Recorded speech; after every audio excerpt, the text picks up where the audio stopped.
За одоо зүрхний бүтц дээр багшин зүрхэн дээр ер нь яг анхаарах зүйлүүд юу юм бэ гэдгийг дэлгэрэнгүй тайлбарлаж маш товч бөгөөд тодорхой тайлбарлаж өгнө. За гадаад бүтцийг харах юм бол зүрх маань ийм үнхэлцэг буюу хамгаалах харьсан бүрхүүлтэй. Мөн дээрээс нь гадуураа энэ хараа тухайн зүрхийг хүчил төрөгчөөр тэтгэх үүрэгтэй судсаар бүрхэгдсэн байдаг. Энэ судсыг титэн судс гэж нэрлэдэг шүү. Дээр нь байдаг энэ судсыг манайхан титэн гэх гэдэг үгүй. Энэ бол гол судс шүү. За тэгэхээр яг гадуур нь бүрхэгдсэн байгаа энэ судс маань титэн судс байхгүй. Тэгээ яагаад тэгвэл зүрх маань өөртөө их хэмжээний цус агуулж иж заавал гаднаасаа ингэж цусан хангамжаар хангагдах ёстой юм бэ гэдэг асуудал гарч ирээд байна шүү дээ, тий. Гэтэл зүрх маань маш зузаан юм булчинлаг хамтай тэгээ төдийл ингэж өөртөө нөгөө засчны морь усгүй гэдэг шиг өөртөө тэр дотор агуулж байгаа цуснаас шаардлагатай хүчил төрөгч болгоосаа авч чаддаггүй, шимтэж илээ авч чаддаггүй. Тэгэхээр гадна талаас нь нэвчсэн энэ одоо бүрхсэн байгаа титэн судасны тусламжтай зүрх маань тэтгэгддэг. Ийм онцлогтой ах нэ. За дотоод бүтцийг хөндлөн огтлоос харах юм бол 4 тасалгатай. За энд ерөөхдөө бол тосгуурууд. За доод хэсэгт ховдлуур харагдаж байна те. Тосгуур маань цусыг тосож авах, ховдол маань цусыг шахаж гаргах үрийг гүйцэтгэдэг. За зүрх маань таславчаар баруун зүүн хэсэгт хуваагдсан харагдаж байна. Тэгэхээр баруун талдаа венийн цус, зүүн талдаа артерийн цус байдаг онцлогтой. За тосгуур болон ховдол маань энэ хараа 3 хавтас тавхлаг болон 2 хавтас тавхлаг гэж орж ирдэг тийм үү. Тэгэхээр хавтас тавхлагууд маань яг энэ хэсэгт ингэж харагдаж байна. За яг энд байгаа цайвар мөн дээрээс нь энд байгаа цайвар хэсэг тал саран хавхлагууд харагдаж байгаа жишээтэй. За яг дотоод бүтцийг бүрэн нэрлсэн зураг дээр бүгдээрээ ярилцъя. Гадаадчлаг гэж болдог яг юм л дээ.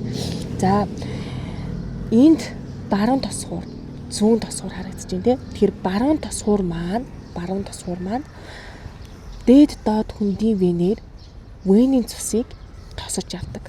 Ийм онцлогтой. За тосож авлаа. Одоо тэгвэл энд байгаа баруун тал буй 3 хавтас тавхлаг нэгдэн баруун тосгуур агшин тийм ээ. Агшлтыг систол гэж нэрлэдэг. За агшсны дүнд энд баруун талын ховдол руу цус маань орж ирнэ гэсэн үг. За яг ингэж цус орж ирэх үед энд байгаа тал саран хавхлаг хаалттай байдаг. Өөрөлдөх юм бол хавтас тавхлаг нэгдэх үед тал саран хавхлаг хаалттай байдаг.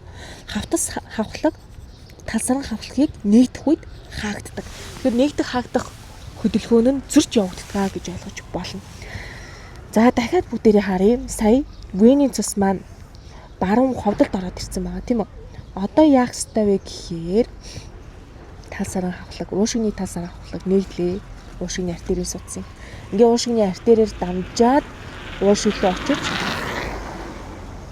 цус маань артерийн цус болно гэсэн үг байхгүй. Хүчил төрөгчөөр баяж. Ингээ артерийн цус маань буцаад уушигны венийн судсаар дамжаад зүрхний зүүн тосгуурт орж ирдэг. Ийм онцлогтой. За яг энэ эргэлтийг цусны баг эргэлт гэж нэрлэдэг байгаа юм. Тэгээд та бүхэн анзаарсан баг энэ хараа энийг багш сая уушигны артерийн судас гэж нэрлэлчлээ те. Гэтэл судасны маань хөхөнгөтэй оц те. Тэгэхээр уг судас маань яалтчгүй артерийн судас заяа. Угаасаа өндөр даалттай цус зүрхнээс шахагдаж гарч байгаа учраас тэр өндөр даалтыг төсвөрлөхийн тулд дээрээс нь цусыг шахаж байгаа учраас энэ бол артерийн судас болж таарна. Тэгээ энэ үнгээр венийн цус уусч байгаа тул ингэж цэнхэр өнгөр будагдсан байгаа. За эсвэргээрээ уушигны венийн судсаар артерийн цус уусаж байгаа учраас энэ венийн судас улаанаар будагдсан байгаа. Ийм онцлогтой. Тэгэхээр судсыг та бүхэн гарч байгаа нь артер, орж байгаа нь вен гэж зэжлжүүл амархан байдаг. За уушигнаас хүчил төрөгчөөр баяцсан цус маань уушигны артерийн судсаар дамжаад зүрхний зүүн талын тосгуурт ороод ирсэн байгаа тийм. За үүний дараа 2 хавтас тавхлаг нэгдэн. За гол судасны тал саран хавхлаг хаалттай байна. Ингээд зүүн талын ховдолд цус маань орж ирнэ. Ингээ ховдлын агшилтаар тал саран хавхлаг хаагдаад хавтас тавхлаг хаагдаад гол судасны тал саран хавхлаг нэгдэх үед цус маань гол судсаар дамжин бүх биеэр тарна гэсэн үг. За тэгэхээр энэ баруун талаас уушлуу яваад буцаж ирж байгаа эргэлт маань цусны баг эргэлт гэж явдаг. Зүүн талаас гол судсаар дамжаад биеэр тараад буцаад баруун талын тосгуурт ирж байгаа энэ хүү эргэлтийг их эргэлт гэж нэрлэж байгаа. Ийм онцлогтой. Тэгэхээр цусны давхар эргэлттэй гэдэг маань цаанаа цусны баг болон цусны их эргэлтийг яриад байна гэсэн үг хаана шүү дээ. За энэ хэсгийг та бүхэн маань паузлж агаад яг нэрлээд үзээрэй заяа. Яг саяныхаар их баг эргэлтэн дээрээ тулгуурлаад бүтцийн хэсгүүдийн тогтоочих юм бол аюу амархан байдаг. За энд хавхлагуудыг харуулсан зураг байна. Тэгээ 9 дугаар ангиас орогч дээр байдаг. 3 хавцад хавхлаг маань баруун талд байгаа. 2 хавцад хавхлаг маань зүүн талд байгаа. За тэгээд гол судас маань энэ хараа гол судасны тал саран хавхлаг маань яг энэ дунд байгаа зү тий. Харин уушигны артерийн судасны тал саран хавхлаг цагтаа байрладаг шүү заяа. Гол судасны тал саран хавхлаг яг ингээ голтой байгаа. Тэгвэл зураг маань хар цагаанаар ороод ирэх юм бол бүгдээрээ энэ хоёрын аль нь гол судасныхаа аль нь уушигны артерийнхөө гэдгээ ялгахаа байчих гад идэв. Тэгэхээр голд нагаа нь гол судасныхаа гэж тогтворчул амар идэг. За энд зүрхний бүтцийн зургийг ажиглаж онцлогийг нь зөв тодорхойлсон мөрийг сонгоорой гэсэн байна. Ховдлын хан тосгорын ханаас нэмгэн. За зүрхний зүүн хан баруун ханаас зузаан зүрхний ховдол цусыг биеийн бүх хэсэг рүү шахдаг. Уушиг руу урсаж байгаа цусны даралт гол судасны даралтаас их байдгаа гэсэн үгдлүүд өгсөн байна. Тэрээс ханны нэмгэн зузааныг харах юм бол манайхаа тосгорын ханаас ховдлын хан зузаан байна. Яа тэгэхээр ховдол маш хүчтэй агшиж байж цусыг шахаж гаргах ёстой. Тэгэхээр дасгал их хийдэг хүний фитнесээр хичээлдэг хүмүүсийн булчин сайн хөгжилтэй байдаг гэдэгтэй адил эрчимтэй ингэж агшиж сунж байгаа хөдөлгөөнийг хийж байгаа ховдлын хан илүү зузаан хөгжилтэй байдаг. За тэр дундаа баруун талын ховдлын ханыг зүүн талын ховдлын хантай харьцуулахад зүүн тал нь их эргэлтийг хариуцаж байгаа учраас илүү зузаан хантай байдаг. Ийм онцлогтой байх нэ. За тэгээд цусны даралт дээр мэдээж гол судас маань хамгийн өндөр даралттай. Яагаад гэхээр их биелүү цусыг шахаж байгаа учраас тэгээд дээрэс нь энэ зузаан хаан цусыг шахаж гаргаж байгаа учраас цус бол өндөр даралттайгаар шахтан гардаг. Онцлогтой. За энд яг нөгөө нэг зүрхний бүнчлэгүүдийн нэг дугаараар ямар үйл явцыг тэмдэглэснийг бол харуулаарай гэсэн юм шүү дээ. Тэгэхээр энийг хийхэд орж ирж байгаа энэ сумнууд болон энэ хараа нөгөө хавхлагнууд маань яасан бэ гэдгийг харчих хэрэгтэй. Тэнгүүд тал саран хавхлагууд хаалттай. Тэгээд хавтас тавхлагууд нээлттэй байна тийм үү. Тэгээд зүрхний ерөнхий хэлбэрийг харах юм бол зүрх маань ерөнхийдөө бол сунаад ингэж томорсон байгааз. Өөрөөр хэлэх юм бол энэ сулрал буюу зүрхний диастол явагдсан гэсэн. За тэгвэл диастол гэдэг хариугаа харахаар CD2-ын аль нэг нь олж тарах гэдэг нь шүү дээ. За CD2-ын аль нэг нь 3 хавцас тавхлаг маань мэдээж нээлттэй байсан. Тэгэхээр бид нэр C-ийг харах юм бол энд 3 хавцас тавхлаг нээгдсэн гэдгийг дагна. За 2 хавцас тавхлагч ч гэсэндээ нээгдсэн байсан тий. Харин саран хавхлаг зөрж хаагддаг гэдгээрээ шууд C өгдөл маань зүг болж байгаа. За ингэж тал саран хавхлаг болон хавцас хавхлагууд маань зөрж нээгдэж хаагдсанараа цусыг нэг чиглэл одоо урсгах боломжтой болж байна гэсэн үг хань тий. За 2 дугаартай зургийг харах юм бол энэ хараа тосгуураас ховдол руу цус орж ирж байгаа шүү дээ тий. Тийм болохоор энд тосгуурын систол явагдаж байгаа гэсэн үг байхгүй юу? Ийм учиртай. Сүүлийн зургийг харах юм бол энэ хараа яг зүрхний энэ газ юу лээ? Ховдлын хэсэг маань систол явагдсан мааз, агшсан мааз. Тийм болохоор энэ маань ховдлын систол гэсэн үг байхгүй юу? Тэгэхээр зүрх маань ерөөсөө л ерөнхий бүхлээрээ сулрах диастол тэгээд тосгуурын систолоор ховдол цус орж ирнэ. Ховдлын систолоор зүрхнээс цус шахагдан гарна гэсэн ерөнхий юм 3 одоо процесс л явагдаад ингээд ойлгочих хэрэгтэй байх нэ. За энэ 9 дугаар ангиас урах бичгээр байдаг яг зураг байгаа зү тий. Диастол гэхээр ерөнхий зүрхний одоо булчин сулрах үйл явцыг хэлж байгаа. Тэгээ энэ үед болохоор зэрэг мэдээж энэ хавтас тахлагууд маань нээгдэж байж зүрх маань бүхэлдээ цусаар дүүрнэ. Харин эсрэгээрээ тал саран хавхлагууд маань хаагдана. Тэгэхгүй бол цус маань ингээд бүтэн зүрхэндээ орж чадахгүй ингээд ерөөсөө цаашаа явчих гээд шүү дээ. Тийм болохоор тал саран хавхлагууд маань хаалттай байж байгаа. За тосгуурын систолын хувьд болохоор зэрэг тал саран хавхлууд маань хаалттай байна тийм үү. За тэнгуутаа гол нь яадаг вэ гэхээр 2 3 хавц тавхал маань нээлттэй байгаа тосгуурын агшилтаар ховдол руу цус маань орж ирнэ гэсэн үг байхгүй юу? За хамгийн сүүлийн ховдлын систолыг харах юм бол ховдол маань агшиж байгаа гэсэн үг тий.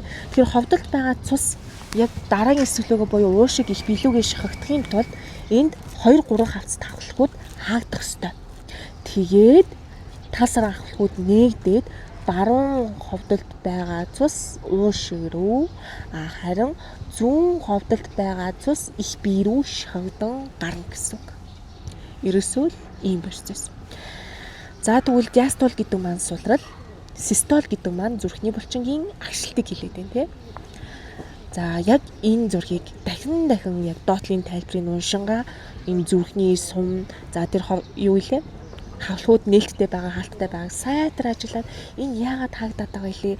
Энэ яагаад нээлттэй байгаа вэ гэдгийг сайтар бодоорой заа. Тэгвэл тэгэл амархаа. За энэ дээр багш нь юуг оруулсан байна вэ гэхээр саяны нөгөө нэг зүрхний ерөнхийдөө бол бичлэг байгаа тийм үү. Тэгвэл саяны яг энэ тосуурын одоо нөгөө нэг агшилт ховдлын агшилтын үед пик нь яаж илэрдэг вэ гэдгийг бүгдээрээ харцгаая. За энэ хоёр шар бол нөгөө зангилаанууд байгаа. Цахилгаан импульсийг үүсгэдэг өрмөцсүүдийн бөөгнөл гээд энд пейсмейкер буюу синусийн зангилаа орж ирж байна. Энд болохоор AV нод буюу ховдол тосгуурын зангилаа орж ирж байгаа. За тэнгууд энэ дээр болохоор зэрэг бид нар юуг анхаарах вэ гэхээр хамгийн ихний нийл ягаанаар дүрсэлсэн энэ хэсэг байна тийм үү? Энэ хэсэгт юу явагдаж байна вэ гэвэл синусийн зангилаанаас цочрол буюу цахилгаан импульс тосгуурын ханаар ингэж тарж байгаа гэсэн үг. За дараагийн процесс маань энэ хараа шулуунаар дүрслэгдсэн хэсэг байна тий. За энэ хэсэг дээр яадаг вэ гэхээр AV нод гэдэг байгаа энэ нөхөр дээр сигнал 0.1 секунд ингэж саатаж зогсдог. Тэгжиж ерөнхийдөө бол агшилт маань юу лээ? Тосгуурын ханаар цахилгаан импульс дамжилт маань бүтэн явагддаг гэсэн үг. Бүтэн сэрдэг гэсэн үг байна шүү дээ. За одоо дараагийн хэсэг энэ уналтын хэсэг байгаа. За энэ хэсэг дээр юу болчих вэ гэхээр AV нодоос ховдлын булчин ингээ хануудаар бүтэн ингэж сигнал маань дамжин гэсэн үг. За одоо хамгийн сүүлийн энэ хараа энэ өндөр ингэж пик орж ирж байна те. Тэгэхээр энэ өндөр пик яаж ийнэ гэхээр ховдол маань бүтэн агшиж байна гэсэн үг байна шүү дээ. Бүтэн ингээ сэдэл орсон. Тэгээ бүтэн агшиж байна гэсэн үг байна. За ингээд яг нийлийн ганаар тодруулсан зүрхний хэсгүүдээ пикүүдтэйгээ харгалзуулаад харчих юм бол маш одоо хийхэд амархан ийм тест байна. За дараагийн хэсэг нь энэ өнгөрөх оны яг 18 дугаар тест байгаа. Зүрхний мөчлөгт энэ тосуурын систол, ховдлын систол, диастол гэсэн дарааллаар явагддаг. Энд өгсөн графикт хүний зүрхний зүүн талын даралтын өөрчлөлтүүдийг зүрхний хоёр мөчлөгийн турш харуулсан. За хоёр мөчлөг гэхээр ингээд нэг мөчлөг, дараагийн мөчлөг гэсэн. Тэгээ энэ зүүн тал гэсэн манайхан тий. Зүүн тал.